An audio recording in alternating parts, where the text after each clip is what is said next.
A quick note before we start, you can find all links and resources discussed in the video description, and please use them to support us. Please also comment, share your opinions and ask any questions. Thank you and enjoy. Please welcome Dr. Daniel Lewandowski. Hello. Hello, thank you. And I'm Eddie. Now, this video is going to be covering the general kind of process and specifically Daniel's pathway from uni to the UK. Very simply. Okay, so first off, please can you tell me a bit about who you are, what your citizenship, some background? Yeah, no worries. My name's Daniel. I grew up in Canada. So I was born in Milton, Ontario. Nobody's going to know where that is, but it's like 40 kilometers from Toronto. Ended up going to like elementary and high school in Milton, and then eventually I went to university at McMaster University, which is in Hamilton. So I did an honors Bachelor of Science degree there for 4 years. And then, eventually I ended up going to medical school in Poland. So growing up in Canada, I played hockey, as you can see from the sweater, ice hockey and soccer. And my family's still in Canada. So I have both my parents there, my brother who's younger than me, and my dog. So what did you study prior to medicine? So it was called Life Sciences at McMaster University. It was a 4-year program. Essentially in Canada, anybody who wants to eventually apply to medical school needs an undergraduate degree. So that was the plan at the time, that I'd get this undergrad degree and then apply to medical school in Canada. The degree consisted of different, subjects, including biology, biochemistry, statistics, organic chemistry, a wide variety of things. And then, in hopes of applying to medical school in Canada. I didn't end up applying to medical school in Canada. It's very competitive. So even just completing, an undergrad degree doesn't really guarantee you anything. You still need to do the MCAT, which is the Medical College Admissions Test, score well in that,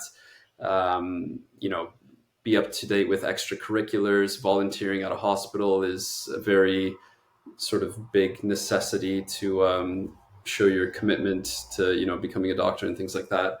So there's many things that go into the process of applying for medical school in Canada. Before I applied, I had friends that applied and nobody even had interviews. So it's sort of discouraged me.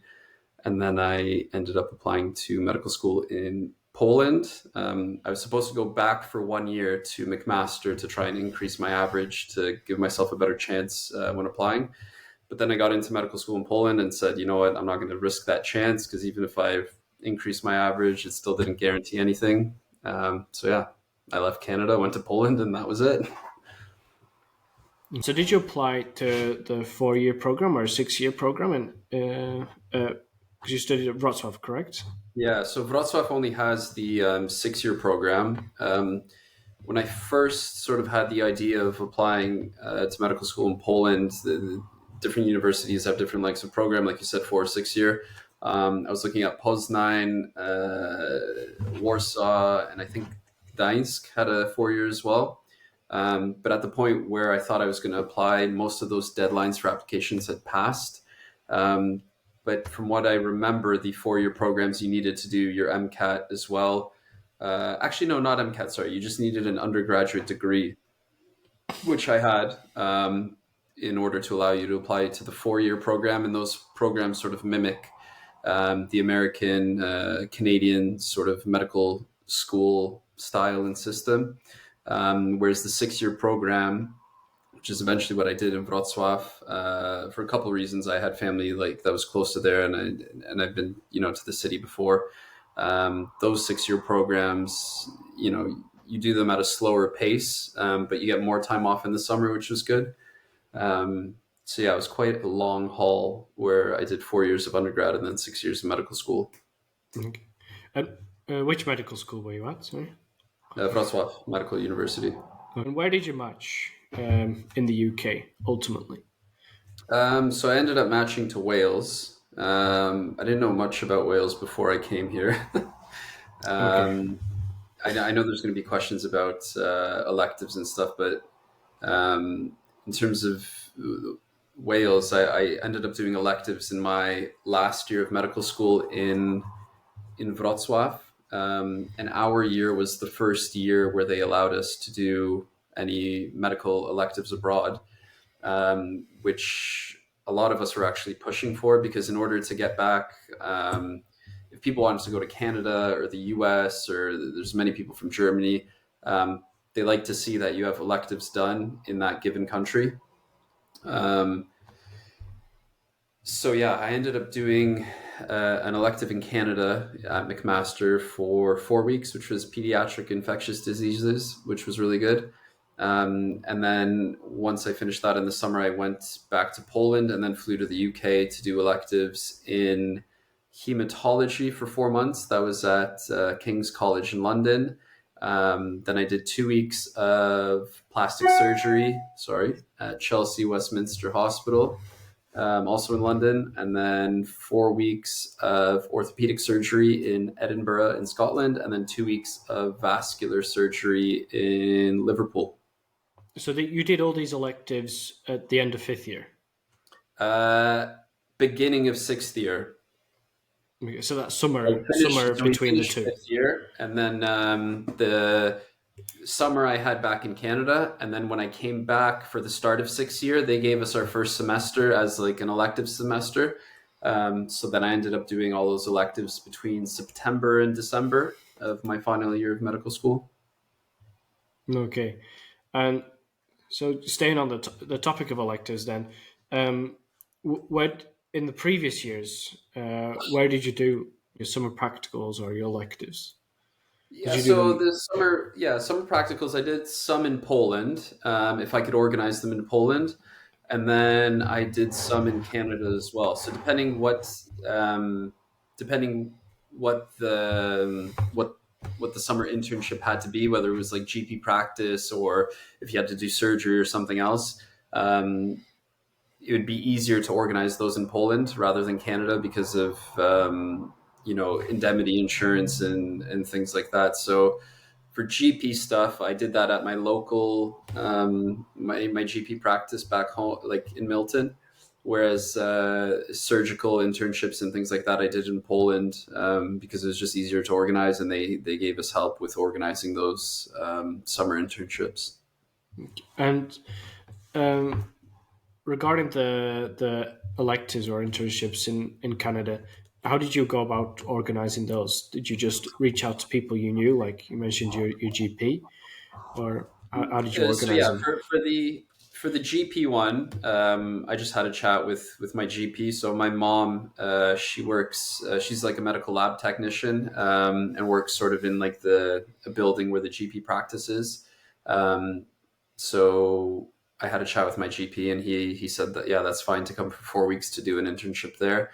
When I did the elective at McMaster University, that one I looked online, and there's an application process that you had to do, and then you eventually got granted whether you've been accepted or not. So it wasn't just like you apply and you get in. There was some sort of application scheme and some point system that you had to fulfill in order to get a placement. And the other electives, you also mentioned one in Edinburgh. Yeah. So Edinburgh, sorry, I'm looking up because I have the whole list on my computer, but I made a document on my last year about all the different electives I looked at. Essentially the website, the due dates for stuff, the documents that you need, contact information, and application fees. So Edinburgh, for example, on the website at the time, it said currently open for positions from September 2017 when I was applying. They recommended most specialties that you apply 6 to 8 months before, such as surgery, peds, general medicine. But other specialties, you would need to apply like a year or two in advance. For Edinburgh, you needed to do the application form, send them passport photographs, transcripts of your grades and exam marks, as well as a letter of recommendation from the dean. And then the application fee at the time, it says here, was £120. So yeah, there's many things that you had to do. When I started applying for electives, I sort of asked the school to, print off like multiple copies of my transcripts just so you could send those out, whether they needed to be sent out or emailed. And then getting things like letter from the dean, the passport photographs, and just filling in the online application and then paying obviously for the application fee. Then, regarding the application process itself, kind of starting from the very kind of first steps while at uni, what would you regard as the timeline for applying for the UK? So I know a lot of things have changed in recent years with the SJT, and then they want to introduce the UK MLA and things like that. So I would need to double check all the timelines, but I screenshotted the timeline for when I was applying, and it was something that starts essentially the summer before going into your final year. So back when I was applying, we still had the educational performance marks and then the SJT. So the EPM was worth 50% of your application mark, and then the SJT was 50%. And then depending how you scored on depending how high you ranked in the class, you would receive a decile score from 34 to 43.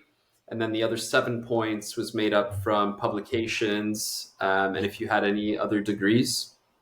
So I think for the EPM, I scored something like, I think it was like 45 out of 50 maybe. And then the SJT, I can't remember what I got, but it was probably about 80%. And then based on those two scores, you would be able to apply. So it's important. At the time, it was important to get your school to sign off your ranking, sort of the summer going into your final year to know where you stand in the class. And that had to be completed by beginning of August. So most people were doing it before they went home for summer holidays. Registration then opened in September to start applying for the foundation program. And then people had up until midway through October to apply for either foundation program or academic foundation program. And then interviews for AFP, I see here, were October as well.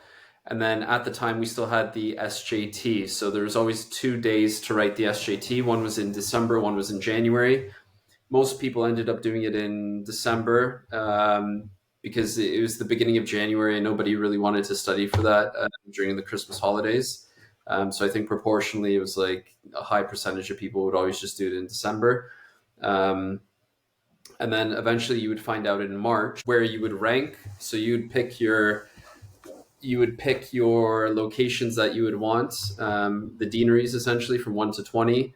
And then you would get ranked to your deanery at that point, and then you would pick your programs, and then eventually find out your programs later in April, which ones you matched with. Okay, and as a part of your application process, did you have to do an IELTS exam or OET or some Yeah, sort of so I English did language? IELTS at the time, and I remember it was IELTS. Oh God, what's it out of? 8 or 9? I 8. think it's out of 9, and the grade, you need a 7.5 in all 4 categories, because there's a writing, reading, listening, and speaking, and you need a Yeah. 7.5 in all 4 for the UK Foundation program. Yeah, so yeah, it was 7.5. I remember, and from what I remember, I got 8 on the difficult. That was the writing one, which people struggled with, and then the other ones I had, I think, full marks for speaking and whatever else it was. As a native speaker, either from Canada, US, England, wherever people were from, like you should be able to get high on those ones. But the writing ones, people struggled with because of being able to like write mini essays, which had to follow a format. So you would usually get docked marks if you didn't follow the format of how you should write a mini essay. So I wrote the IELTS, and yeah, I passed my first time doing it, which was good because without that, you couldn't apply to foundation program. So then I know that many people, like they couldn't get the 7.5 that they needed on the writing, and then either didn't apply for the foundation program that year or ended up applying to places like Malta, which didn't need the IELTS exam. But yeah, I had to do that before I applied. Do you have any recommendations as to what people can do to prepare for IELTS or when they should take it? Because I think a lot of people, underestimate how difficult it can be, especially that right. We generally recommend people to do it as soon as possible. I think during your 5th year is when you're allowed to do it, and try and get it done as soon as in first semester is our recommendation. But do you have any thoughts on that? Yeah, so it's best to get it out of the way when you're not studying for other exams because you do actually need to like review for it. If you're able, if you're a native speaker from Canada, US, England, in general, most people will not have a problem being able to speak English and things like that. But the difficult one, like we've mentioned before, is the writing. So that one requires you to. There's a couple books, I can't remember the names of them, but they show you like the specific format they want. Like you'll be given a stem. Um, I think from what I remember, a graph or like some data, and you have to extrapolate from the data and write a mini essay about it. So you need to be able to look at the data, analyze it, and then obviously comment on it in a meaningful way. So with the IELTS handbooks and things like that, they explain it exactly how you should do it. So to be honest with you, I didn't revise for it much. It was mostly the writing, just being able to follow the format that they want. Even if it's not how you write normally, it would just be able, as long as you could tick those marks for them to see that, you're following their format, then they were happy with that. And then when it comes to the next stages, usually you have to apply for what's called eligibility, and the deadline for that is usually when someone's in the 5th year, at the end of July roughly. So you need to make sure you have all your documents and this English proficiency proven. There is another method. Some universities, a dean statement is all that is required. So of other things, I mean, now no longer the decile rank is important, and the SJT is no longer something that's taken for the UK foundation program. Yeah. They do say that in the future there will be UK MLA, but as Yeah. of right now, to be honest, there are no real details about how that looks or when it will really take place. So there's no point commenting on it too much today. Dan, the next stage you mentioned is in October you start ranking your deaneries, provided that you got eligibility accepted. Yeah. You also mentioned the academic foundation program. Did you apply to that one as well? I did in Wales, and I actually had an interview for that as well. But then I didn't end up getting a job for academic foundation program. Okay. Can you mention like some of the things that you did prior to the academic foundation program application? Because I know a lot of people don't notice it or don't give it much weight beforehand, and so they just kind of Yeah. ignore it. So how did you learn about it, or how did you prepare for even the So form? yeah, so I knew about it just based on like the applicant handbook, academic foundation program at the time when I was applying. You'd have a block or one day out of the week, which I think most people did for designated research time. So if you wanted to do any projects or research and things like that, you'd be able to do that. They obviously like to see people who are committed to research and that have done things in the past. Um, so when I was at Wrocław, I was part of the pediatric research circle. So we would do, case reports and things like that and present in conferences. So they like to see that you get involved with either research or doing other things like that in order to make a good applicant for the academic foundation program. And there is like it's separate to applying for just normal foundation programs. So there is sort of questions where you'd have to write a couple paragraphs about why you're suitable for this position and personal questions and things like that. But for the most part, the application is the same, apart from academic foundation, just asking for a few more extra things. And then obviously proof of what you've done in the past, that you would need to send a CV and things like that, showing, presentations and other things you've done during medical school. Did you apply for the priority program as well? Any chance? We didn't have that. You didn't have that. Okay. Um, so regarding the foundation program, you would rank your deaneries. Can I ask, how did you go about deciding how to rank your deaneries? Yeah, so for the deaneries, it's a bit of at the time it was a bit of a game in order to know. You need to know where you score more or less in terms of we would know based on our EPM and our SJT mark about what our score was. So for the most competitive deanery at the time, which I think was Northwest in London, the minimum sort of average applicant score was something like 85. So if you're coming in with like 75 or below 80, then you weren't even going to be ranking any of those placements. And when I applied, I remember I applied to the most competitive one, and then my second choice was Wales because I had been here before and I enjoyed it. So then I knew if I didn't get the top one, then I would definitely get Wales, because you could also see how many people sort of subscribed to each deanery and what the competition ratios were like the previous year. Yeah, it's a bit of a game, because if you really want to go to a certain deanery and you meet the score, you should put that as your first choice, because if you were to pick, a lower deanery, and you know that you'll score well, then you'll get that lower deanery instead of the one that you want. So you need to really pick where you want to go. But yeah, if you don't have the marks, then there's no point of choosing those places, because then it'll just keep going down the list. So now with no marks existing, it is a bit of a lottery. Yeah, which boggles my mind, because before, they try and make things competitive.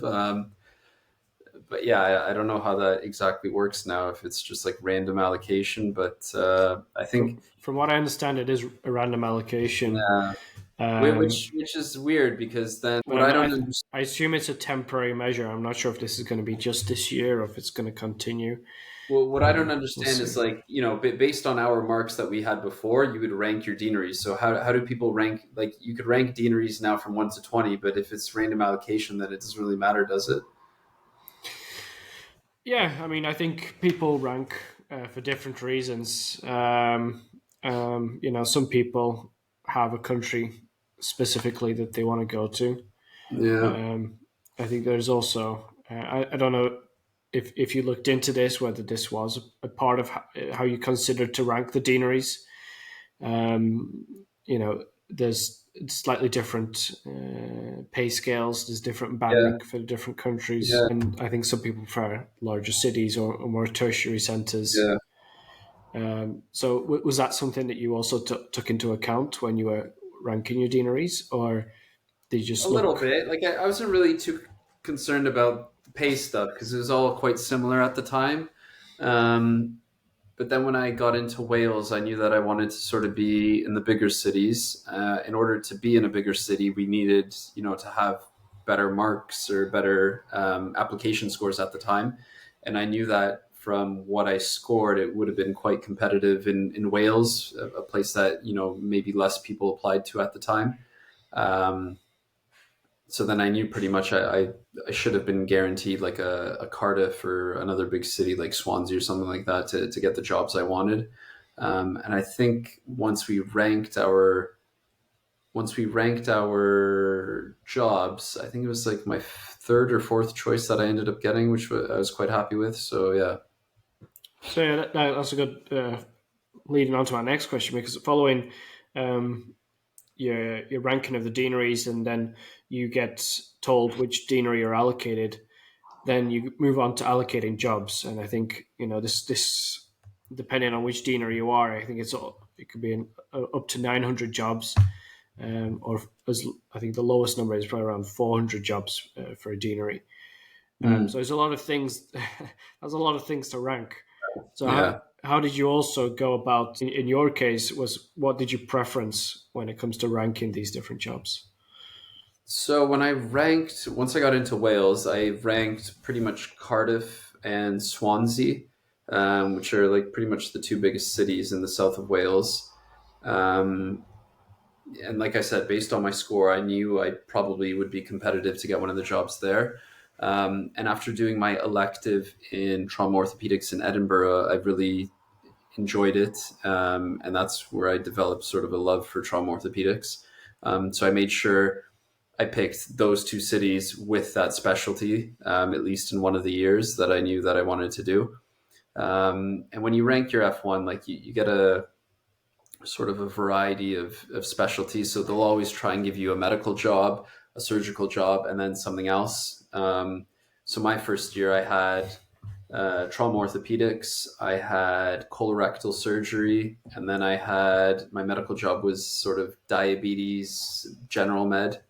And then for my F2 year, Wales was different at the time. And I think things have changed now where you just get 2 years. You find out your 2 years in full, as most UK places do. But in Wales, when I was applying, you had to reapply for foundation your second year. And that was based on a personal statement pretty much, and sort of a lottery as well. But then I ended up staying in Cardiff, and I had trauma orthopedics again, and then I had 8 months of A&E because COVID hit. So I had 4 months, and then I was due to be on a medical placement, but because of COVID, we ended up staying a further 4 months in A&E, and that's where I met my now wife.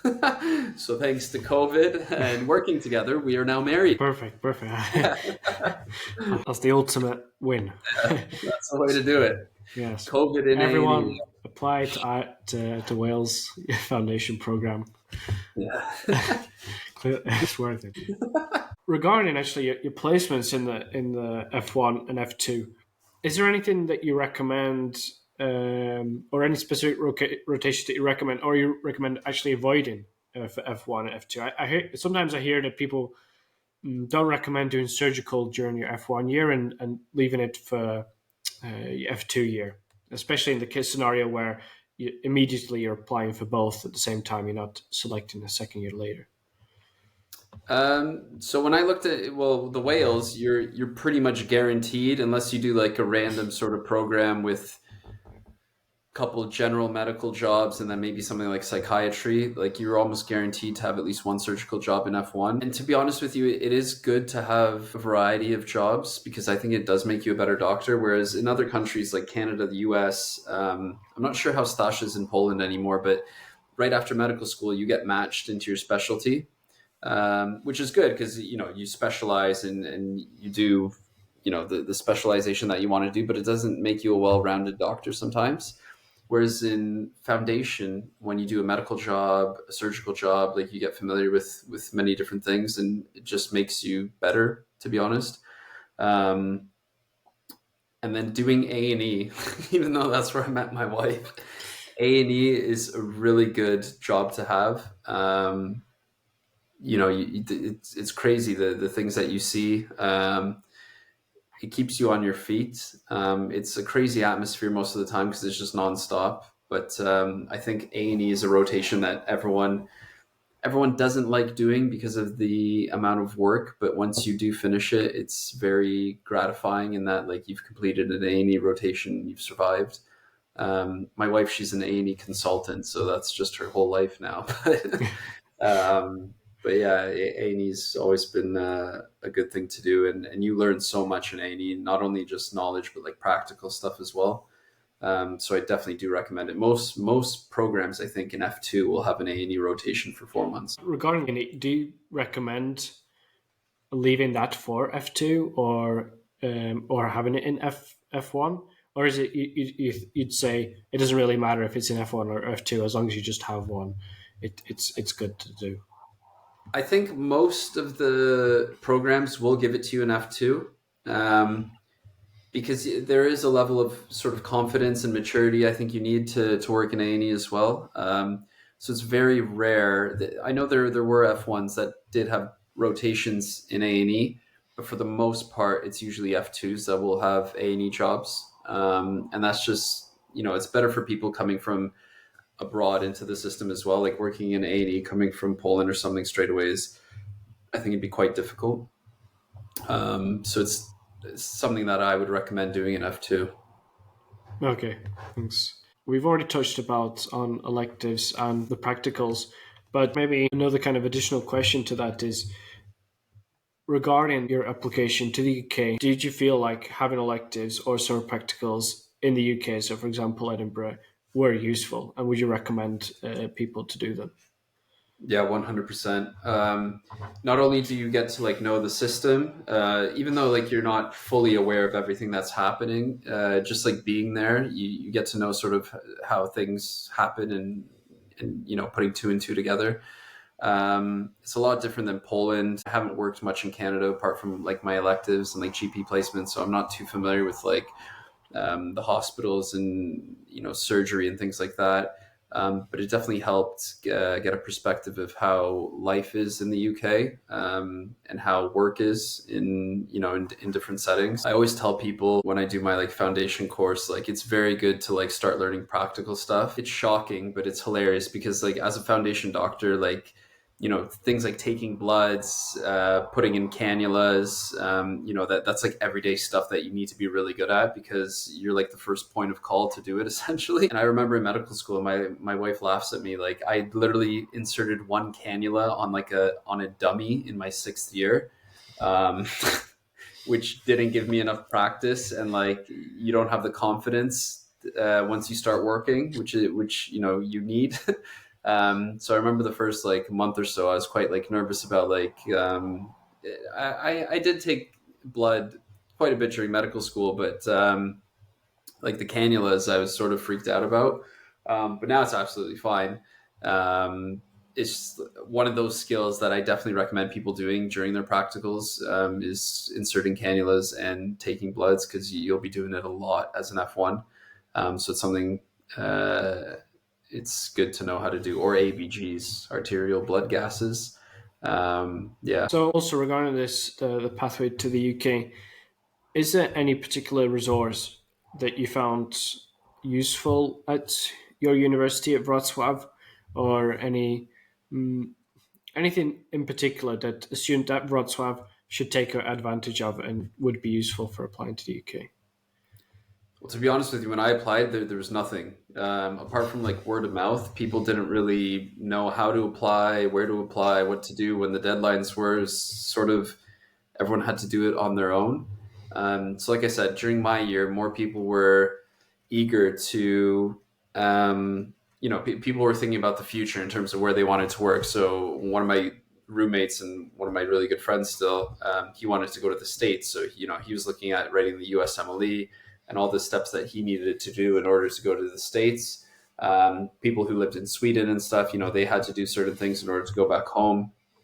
Um, but yeah, it wasn't something that was available to us at the time. There was a couple sort of information sessions which people conducted when I still went to medical school about the UK, that they still run, I think, yearly. Um, yeah, it was something that I attended once, and then I sort of gained a better perspective about applying for foundation program because I had no idea what it was about before.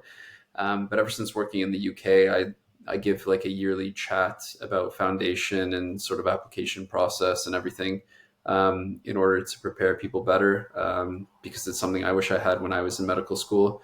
Um, and yeah, like, it's easy to make like a step-by-step list of things that you need to do. And it's always good to start early in order to, not rush things at the end or be late with applications. And yeah, just to get familiar with. Now you're currently doing the core surgical training, and so I wanted to ask very, very quickly regarding that because I know in the future we plan to also discuss that in a bit more depth. Yeah. But just for today, is there anything that students should be doing while still at uni to also kind of prepare or help themselves or simply gain more information about CST?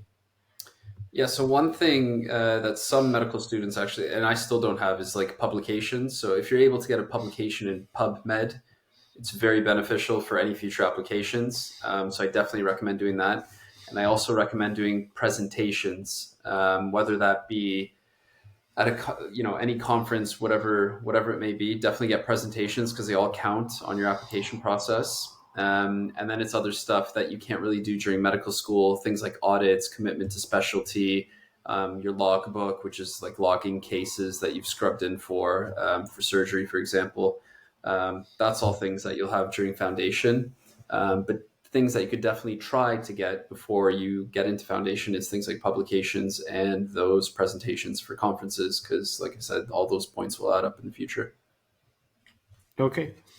And also, did you apply to anywhere else or did you only apply to the UK? No, I just applied to the UK. So I thought I would have applied to the US, and I did write my step one USMLE. back in, I think it was 2017. But then after that, I ended up doing the electives in the UK. I didn't do the second part of the step. And then, yeah, I was more focused on going to the UK. The US is very competitive as well. So if you don't get like really high marks as an IMG, it's quite difficult to get into like the specialty that you want. So I was just more realistic at that point and applied to the UK, and I do not regret it. So, do you have any kind of final words on what do you recommend for any students who are applying to the UK or wanted to match? Yeah, so to be honest with you, like the practical stuff is really important. Like I said, and it sounds stupid now, but like taking bloods, doing ABGs, inserting cannulas is something that I didn't even really do in medical school. So like during your summer internships, I think it's really important to try and gain practical experience, because that was something that I definitely lacked compared to the rest of foundation doctors who would be on, placements with the foundation trainees. The medical students would be with the foundation trainees doing things like bloods and all that stuff. It's good to get familiar with the system. Everyone can learn. The knowledge will come. Like once you start a job, if you don't know what's going on, like all that will eventually come. But I think it's the practical stuff that's important to work on. And it's always good to start early in terms of looking at where you want to go, your application, being familiar with the timeline for application. Obviously, you can't miss any of those deadlines or you can't apply. So it's good to make sure before your 6th year that everything's sort of in place for you to apply in order to make it as smooth as possible. Okay. And where can people find you? I know you have a Facebook group. Well, you can find me on a road in Wales, or have like a Facebook page, which is called the Foundation Program Crash Course. So people who have previously taken my course for application procedures and things like that, they've joined the group, which is on Facebook.